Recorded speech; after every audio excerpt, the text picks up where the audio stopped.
ഈശോ മിശിഹായ്ക്ക് സ്തുതിയായിരിക്കട്ടെ.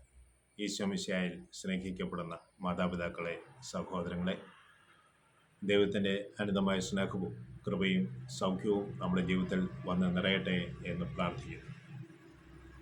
സിയോൺ പുത്രിക്ക് നൽകിയ താക്കീതിലൂടെ അവളുടെ ജീവിതത്തിൽ അവൾ വ്യക്തമായ തീരുമാനങ്ങളെടുത്ത് ദൈവസന്നിധിയിൽ അനുദപിച്ച് തിരിച്ചു വന്നപ്പോൾ ദൈവം നൽകുന്ന രക്ഷയുടെ വാഗ്ദാനങ്ങളാണ് നമ്മൾ കേട്ടുകൊണ്ടിരുന്നത്.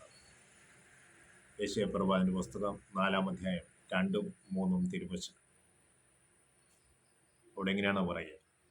അന്ന് കർത്താവ് തിരഞ്ഞെടുക്കപ്പെട്ട ശാഖ,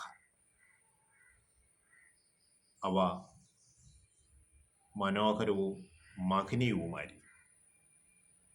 അപ്പം കർത്താവിനാൽ തിരഞ്ഞെടുക്കപ്പെടുന്ന ശാഖ അത് മനോഹരവുമാണ്, മഹനീയവുമാണ്.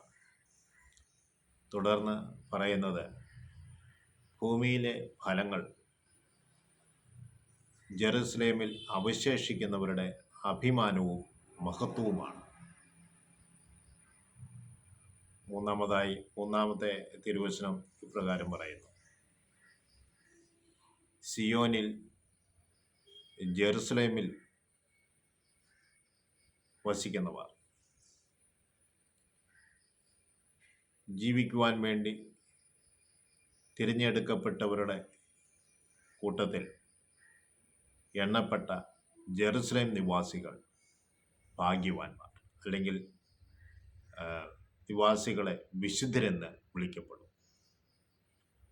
അപ്പോൾ ദൈവത്തിന് വേണ്ടി നീക്കിവെക്കപ്പെട്ട ദൈവജനമാണ്. ഈ ജനം ഭൂമിയിൽ അവശേഷിക്കുന്നതിൻ്റെ കൂട്ടത്തിൽ ജെറുസലേമിൽ ഇവരെ വിശുദ്ധരെന്ന് വിളിക്കപ്പെടും. ഓർക്കണം, ജന്മന ആരും വിശുദ്ധരാകുന്നില്ല. പരിശുദ്ധ മറിയവും ഈശോയെ മാത്രമേ നമ്മൾ ഭൂമിയിൽ ജനിച്ചപ്പോൾ തന്നെ വിശുദ്ധരായി നമ്മൾ കണ്ടുള്ളൂ. അത് ദൈവത്താൽ പ്രത്യേകമായ തിരഞ്ഞെടുപ്പിലൂടെയാണ്. മറ്റുള്ളവരെല്ലാം ഈ ഭൂമിയിലെ പാപത്തിന് വശമതരായിട്ടുണ്ട്. എന്നാൽ അവർ ദൈവസന്നിധിയിൽ ആയിത്തീരുമ്പോൾ ദൈവത്തിൻ്റെ പ്രത്യേകമായ കൃപയാൽ അവരുടെ പാവങ്ങൾ എല്ലാം നീക്കിക്കളയുകയും അവരെ വിശുദ്ധീകരിക്കുകയും ചെയ്യുന്നുണ്ട്.